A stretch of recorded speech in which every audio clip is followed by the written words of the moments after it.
MTA International, reaching the corners of the earth.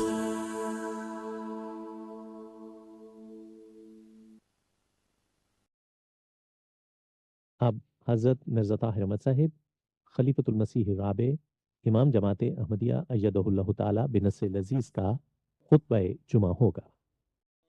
حبیبنا صلی علی محمد صلی علی حبیبنا صلی علی محمد صلی علی رسولنا صلی علی محمد صلی علی رسولنا صلی علی محمد صلی علی محمد صلی علی محمد صلی أشهد أن لا إله إلا الله وحده لا شريك له وأشهد أن محمدا عبده ورسوله أما بعد فأعوذ بالله من الشيطان الرجيم بسم الله الرحمن الرحيم الحمد لله رب العالمين الرحمن الرحيم مالك يوم الدين إياك نعبد وإياك نستعين اهدنا الصراط المستقيم صراط الذين أنعمت عليهم غير المغضوب عليهم ولا الضالين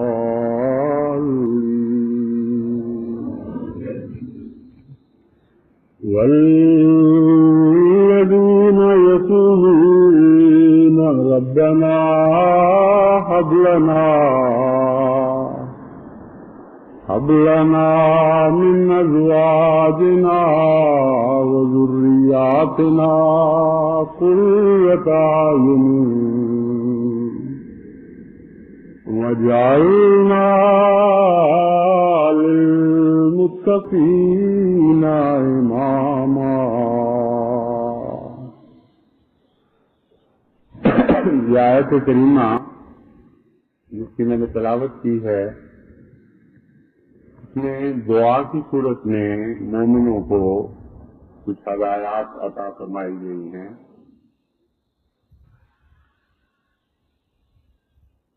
ان میں سے دو کی طرف میں خصوصیت کے ساتھ آپ کی توجہ دلانا چاہتا ہوں۔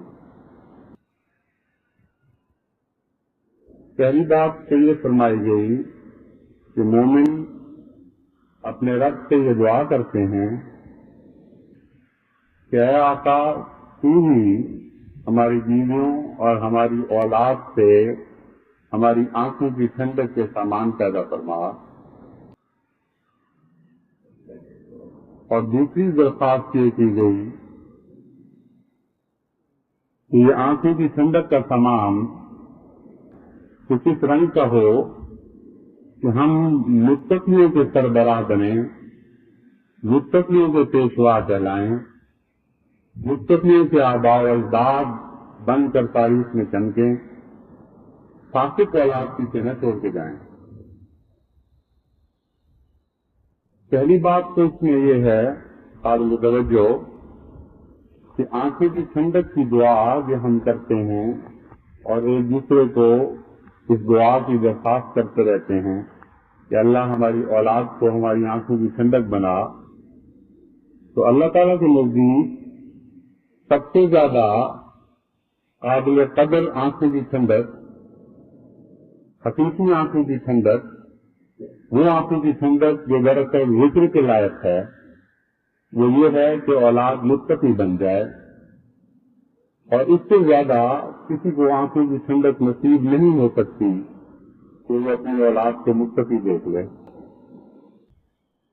حضرت مسیح موعود علیہ السلام نے بڑے بے ساختہ اور پیارے انداز میں اس مضمون کو یوں بیان فرمایا، ایک دعا کی شکل میں اپنے رب کے حضور عرض کرتے ہیں، یہ ہو میں دیکھ لوں تقویٰ کبھی کا، جب آئے وقت میری واپسی کا، کہ اے میرے آقا آخری نگاہ جو میری اپنی اولاد پر پڑ رہی ہو وہ ایسی ہو کہ میں ان کو متقی حالت میں دیکھ کر دنیا سے رخصت ہو رہا ہوں۔ سب سے زیادہ معراج آنکھوں کی ٹھنڈک کا اس وقت انسان چاہتا ہے جب وہ زندگی کے انجام تک پہنچ کر آخری نگاہیں ڈال رہا ہوتا ہے۔ تو حضرت مسیح موعود علیہ السلام نے اپنی آنکھوں کی ٹھنڈک کا خلاصہ یوں بیان فرمایا، یہ ہو میں دیکھ لوں تقویٰ کبھی کا، جب آئے وقت میری واپسی کا۔ سب سے پہلے تو جماعت احمدیہ کو خصوصیت کے ساتھ اس طرف توجہ کرنی چاہیے کہ نیک اولاد پیچھے چھوڑ کر جانے والے ہم لوگ بنیں، فاسق اور بد اولاد پیچھے چھوڑ کر جانے والے نہ بنیں، اور یہ چیز دعا کے بغیر نصیب نہیں ہو سکتی، کیونکہ یہ نصیحت دعا ہی کے رنگ میں ہمیں سکھائی گئی ہے، اور خصوصیت کے ساتھ یہ اس طرف توجہ دلانا مقصود ہے کہ دعائیں کرو گے تو اس اعلیٰ مقصد کو حاصل کر سکو گے۔ اگر محض اپنی تربیتوں پر انحصار کرو گے یا اپنی کوششوں پر بھروسہ کرو گے تو یہ اعلیٰ مقصد تمہیں نصیب نہیں ہوگا۔ بس بہت دعا کرنی چاہیے اپنی اولاد کے لیے، اور دعا صرف پیدائش کے بعد ہی نہیں، پیدائش سے پہلے بھی کرنی چاہیے۔ بعض دفعہ تو انبیاء نے ایسی دعائیں کی کہ سینکڑوں سال بلکہ ہزاروں سال بعد آنے والوں کے لیے بھی انہوں نے دعائیں کی۔ چنانچہ حضرت ابراہیم علیہ السلام نے خانہ کعبہ کی عمارت سے استوار کرتے ہوئے اٹھاتے ہوئے حضرت سید بلد عالم حضرت محمد رسول اللہ صلی اللہ علیہ وآلہ وسلم کے متعلق جو دعائیں کی وہ ہزاروں سال بعد میں پیدا ہونے والے ایک بچے ہی کے لیے تو دعا کی۔ بس صرف یہی نہیں کہ اپنی اس اولاد کے لیے دعائیں کریں جو آپ کے سامنے حاضر کے طور پر پیش ہو چکی ہو، بلکہ اس اولاد کے لیے بھی دعائیں کریں جس کا کوئی وجود ابھی نہیں بنا، اس اولاد کے لیے بھی دعائیں کریں جو نسل بعد نسل پیدا ہوتی چلی جائے گی اور قیامت تک آپ کی ضرورت کے طور پر دنیا میں باقی رہے گی۔ تو ان سب کے لیے تقویٰ کی دعا کو فضیلت دیں اور سب سے زیادہ اسی دعا کی طرف توجہ کریں۔ دوسری بات میں یہ بیان کرنا چاہتا ہوں کہ وَجْعَلْنَا لِلْمُتَّقِينَ امامہ میں اسلامی نظریہ قیادت پیش کیا گیا ہے، اور یہ بتایا گیا ہے کہ اسلام نے قیادت اور سرداری کا تصور دنیا کی دوسری قوموں کے قیادت اور سرداری کے تصور سے بالکل مختلف ہے۔ میں قوموں کی سرداری عطا ہو جانا کوئی حقیقت نہیں رکھتا۔ اگر فاسقوں، بدکاروں، بے عمل لوگوں کی سرداری نصیب ہو تو وہ سرداری بجائے فخر اور کے ایک لعنت بن جاتی ہے۔ چنانچہ فرعون کو جس قوم کی سرداری نصیب ہوئی تو اس کے لیے بھی لعنت تھی، اور قوم کے لیے وہ سرداری لعنت بن گئی۔ تو اللہ تعالیٰ فرماتا ہے کہ اہمیت سرداری سے محض تقویٰ کے اوپر ہے. اگر متقی لوگ تمہارے پیچھے ہوں گے، اگر متقی لوگ تمہارے پیروکار بنیں گے تو یہ سرداری قابل توجہ، قابل فخر پہ نہیں کہہ سکتے، مگر اس لائق ہے کہ اللہ کے حضور دعائیں کر کے ایسی سرداری حاصل کی جائے. یہی سرداری ہے جس کی دنیا اور آخرت میں کوئی قیمت ہے اللہ کی نظر میں. اس کے سوا سیادت اور قیادت کے کوئی بھی معنی نہیں. بس اس نقطۂ نگاہ سے جب ہم غور کرتے ہیں تو خلافت احمدیہ کی طاقت کا راز دو باتوں میں ہے. ایک خلیفہ وقت کے اپنے تقویٰ میں اور ایک جماعت احمدیہ کے مجموعی تقویٰ میں. جتنا جماعت کا تقویٰ من حیث جماعت بڑھے گا اتنا ہی زیادہ عظمت اور قوت پیدا ہوگی احمدیت میں.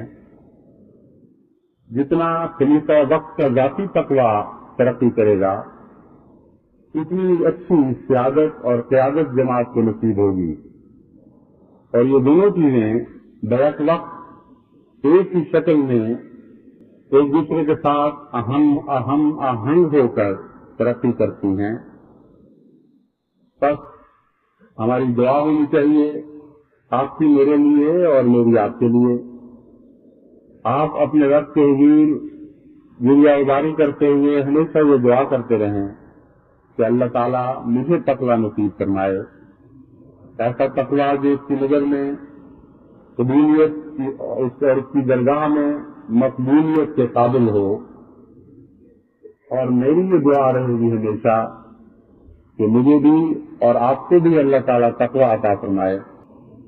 کیونکہ جتنی زیادہ متقین کی جماعت مجھے نصیب ہوگی بحیثیت آپ کے امام کے، بحیثیت خلیفۃ المسیح کے، اتنی ہی زیادہ اسلام کے لیے ہم عظیم الشان، اتنی ہی زیادہ ہم اسلام کی عظیم الشان خدمت کر سکیں گے، اتنے ہی زیادہ احمدیت کو قوت نصیب ہوگی، اتنی ہی زیادہ احمدیت کو عظمت نصیب ہوگی.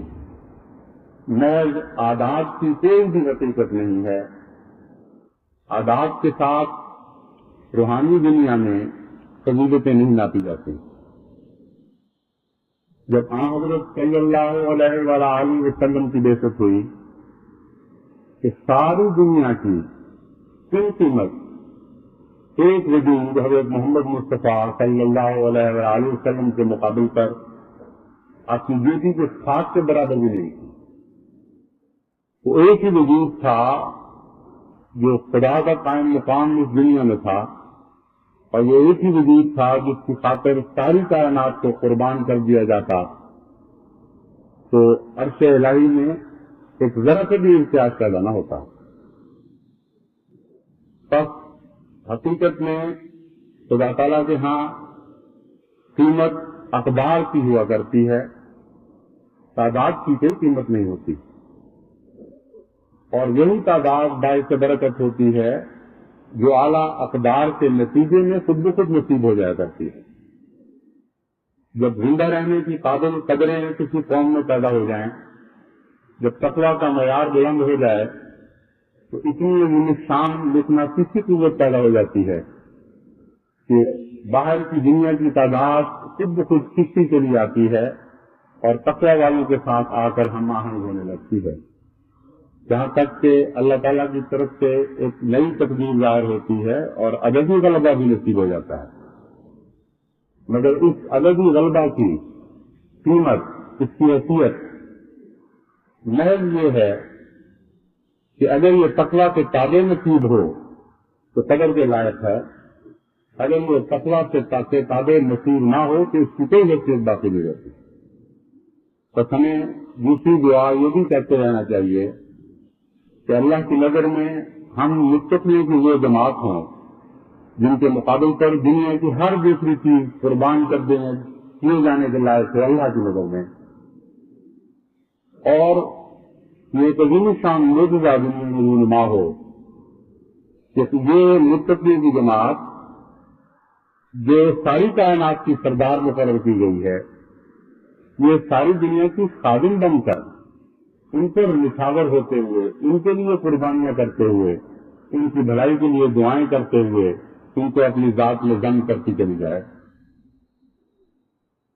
بیک وقت کی سرداری اور بیک وقت کی خادمانہ حالت، یہ بھی اسلامی ایسا تصور ہے جس کا باہر کی دنیا میں کوئی تصور نہیں پایا جاتا۔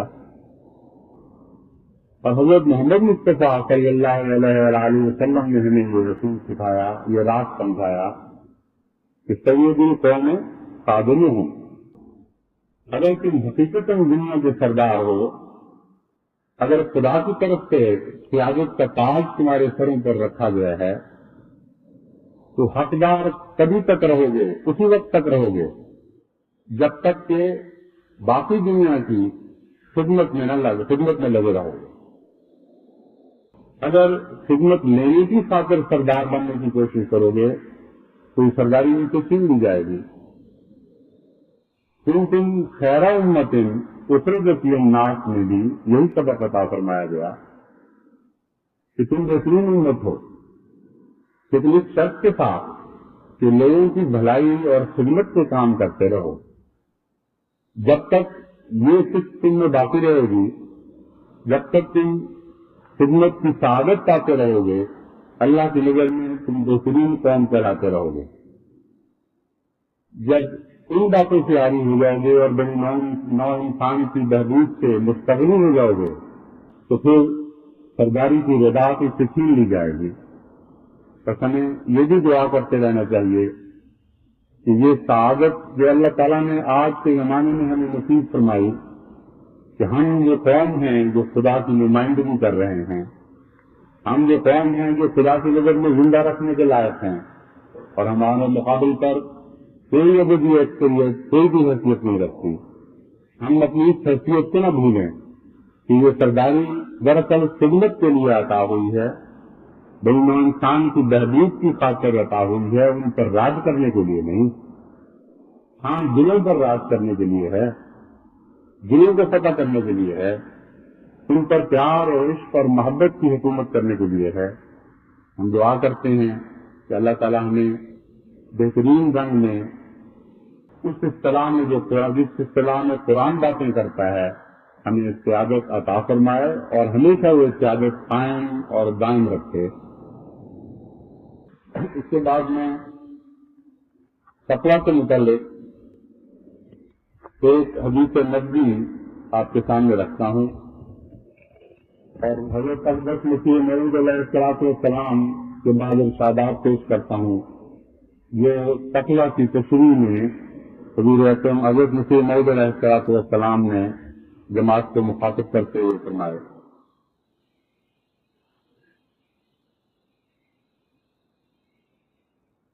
ریاض روایت کرتے ہیں کہ حضرت صلی اللہ علیہ وآلہ وسلم ایک دن تشریف لائے تو آپ نے ایک ایسا واعظ کیا جو بہت ہی خفیف و بلیغ تھا۔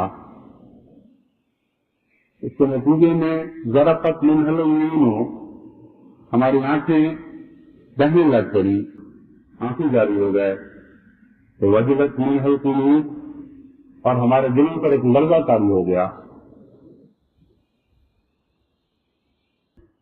میرے باپ نے اس پر کہا، عرض کیا کہ اے رسول اللہ، یہ واعظ سے یوں معلوم ہوتا ہے جیسے وداع کا واعظ ہے کہ آپ ہم سے رخصت ہونے کے قریب ہیں، تو آپ ہمیں کچھ ایسی نصیحت فرمائیے جس کو ہم پکڑ کر بیٹھ رہے ہیں، کوئی ایسی بات کہیں جس عہد پر ہم ہمیشہ قائم ہو جائیں۔ تو حضرت صلی اللہ علیہ وآلہ وسلم نے جواب میں صرف اتنا فرمایا، تقوی اللہ والسمع والطاعت، کہ میں تمہیں اللہ کے تقوی کی نصیحت کرتا ہوں اور یہ نصیحت کرتا ہوں کہ جب سنا کرو تو اطاعت کیا کرو، اور سننے اور اطاعت کے درمیان کوئی حیل و حجت داخل نہ ہونے دیا کرو۔ اور سمع والطاعت کا مطلب یہ ہے کہ سننا اور اطاعت کرنا، اور کیوں اور کس لیے کی بحثیں نہ اٹھانا۔ بس حضرت صلی اللہ علیہ وآلہ وسلم نے ایک ایسے وقت میں جو خاص رفت کا وقت تھا اور جدائی کے لمحات قریب تھے، ہمیشہ کے لیے سب سے زیادہ بنیادی، سب سے زیادہ قائم اور دائم رہنے والی اور قائم اور دائم رکھنے والی نصیحت جو بیان فرمائی وہ تقویٰ کی تعلیم تھی۔ حضرت مسیح موعود علیہ السلام نے تقویٰ کے موضوع پر بہت کچھ فرمایا، نثر کی صورت میں بھی اور نظم کی صورت میں بھی۔ میں ایک نثر کا اقتباس اور ایک نظم کا اقتباس آپ کے سامنے رکھ کر اس خطبے کو ختم کروں گا۔ آپ فرماتے ہیں، حقیقی تقویٰ اپنے ساتھ ایک نور رکھتی ہے، جیسا کہ اللہ جل شانہ فرماتا ہے، یا ایھا الذین آمنوا ان تتقوا اللہ یجعل لکم فرقانا ویکفر عنکم سیئاتکم ویجعل لکم نورا تمشون بہ۔ یعنی اے ایمان لانے والو، اگر تم متقی ہونے پر ثابت قدم رہو اور اللہ تعالیٰ کے لیے اتقاء کی صفت میں قیام اور استحکام اختیار کرو تو خدا تعالیٰ تم میں سے اور تمہارے غیروں میں، تم میں اور تمہارے غیروں میں فرق رکھ دے گا۔ وہ فرق یہ ہے کہ تم کو ایک نور دیا جائے گا، جس نور کے ساتھ تم اپنی تمام راہوں پر چلو گے، یعنی وہ نور تمہارے تمام افعال اور اقوال اور خواہ اور حواس میں آ جائے گا، تمہاری عقل میں بھی نور ہوگا اور تمہاری ہر ایک عقل کی بات میں بھی نور ہوگا اور تمہاری آنکھوں میں بھی نور ہوگا اور تمہارے کانوں اور تمہاری زبانوں اور تمہارے بیانوں اور تمہاری ہر ایک حرکت اور سکون میں بھی نور ہوگا، اور جن راہوں میں تم چلو گے وہ راہ نورانی ہو جائے گی۔ غرض جتنی تمہاری راہیں، تمہارے خواہ کی راہیں، تمہارے حواس کی راہیں ہیں، وہ سب نور سے بھر جائیں گی اور تم سراپا نور ہو جاؤ گے اور نور ہی میں چلو گے۔ اب اس آیت سے صاف طور پر ثابت ہے کہ تقویٰ سے جاہلیت ہرگز جمع نہیں ہو سکتی۔ ہاں، فہم اور ادراک حسب مراتب تقویٰ کم و بیش ہو سکتا ہے۔ کسی مقام سے یہ بھی ثابت ہوتا ہے کہ بڑی اور اعلیٰ درجہ کی کرامت جو اولیاء اللہ کو دی جاتی ہے، جن کو تقویٰ میں کمال ہوتا ہے، وہ یہی دی جاتی ہے کہ ان کے تمام حواس اور عقل اور فہم اور قیاس میں نور رکھا جاتا ہے اور ان کی قوت تشخیص نور کے پانیوں سے ایسی صفائی حاصل کر لیتی ہے کہ جو دوسروں کو نصیب نہیں ہوتی۔ ان کے حواس نہایت باریک بین ہو جاتے ہیں اور معارف اور دقائق کے پاک چشمے ان پر کھولے جاتے ہیں اور فیض صاحب ربانی ان کے رو ریشم اور خون کی طرح جاری ہو جاتا ہے۔ آئینہ کمالات اسلام صفحہ 166-169۔ پھر حضرت مسیح موعود علیہ السلام نظم میں جماعت کے نصیحت کرتے ہوئے فرماتے ہیں، وہ دور ہیں خدا سے جو تقویٰ سے دور ہیں، ہر دم اسیر نفرت و کبر و غرور ہیں۔ تقویٰ یہی ہے یارو کہ نفرت کو چھوڑ دو، کبر و غرور و بخل کی عادت سے چھوڑ دو، اس بے ثبات گھر کی محبت سے چھوڑ دو، اس یار کے لیے رہے عشرت کو چھوڑ دو۔ اسلام چیز کیا ہے خدا کے لیے فنا، کر کے رضائے خویش پہ مرضی خدا۔ جو مر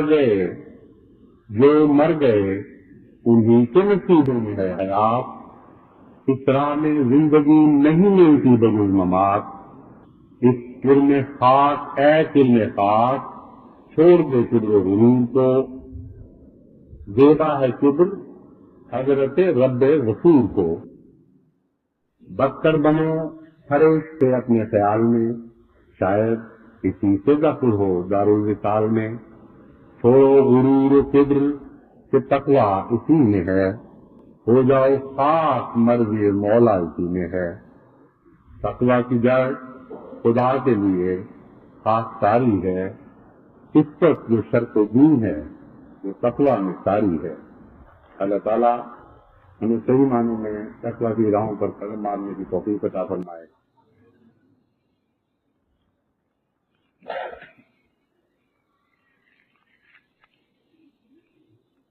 الحمدللہ نحمدہ ونستعینہ ونستغفرہ ونؤمن بہ ونتوکل علیہ ونعوذ باللہ من شرور انفسنا ومن سیئات اعمالنا ومن يهده الله فلا مضل له ومن يضلله فلا هادي له ونشهد أن لا إله إلا الله وحده لا شريك له نشهد أن محمدا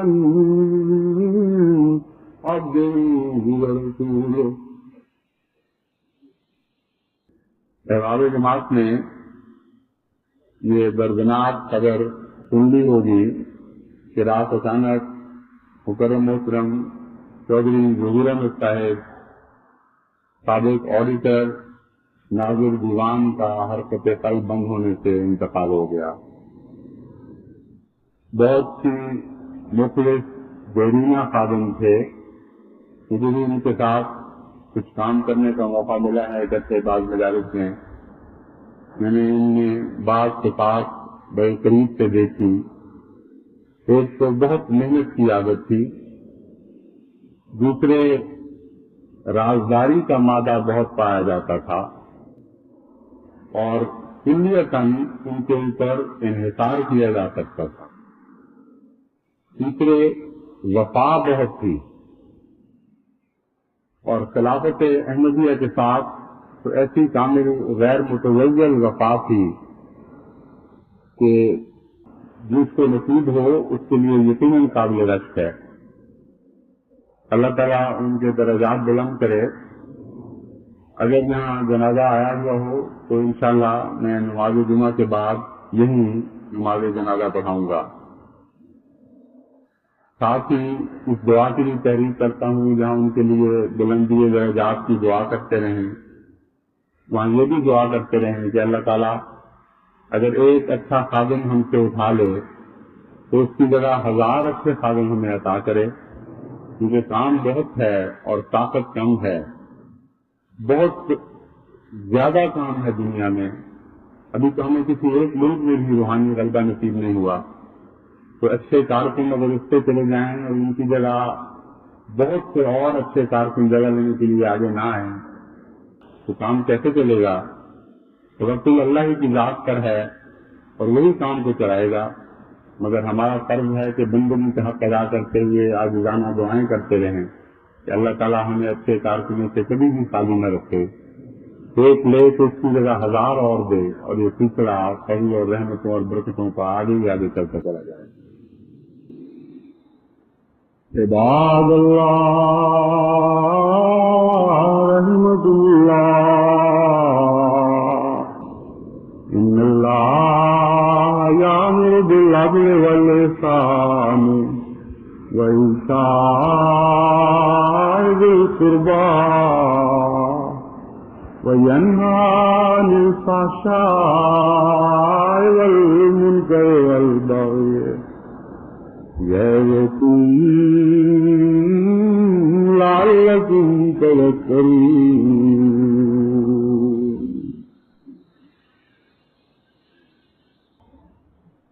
اذکروا اللہ یذکرکم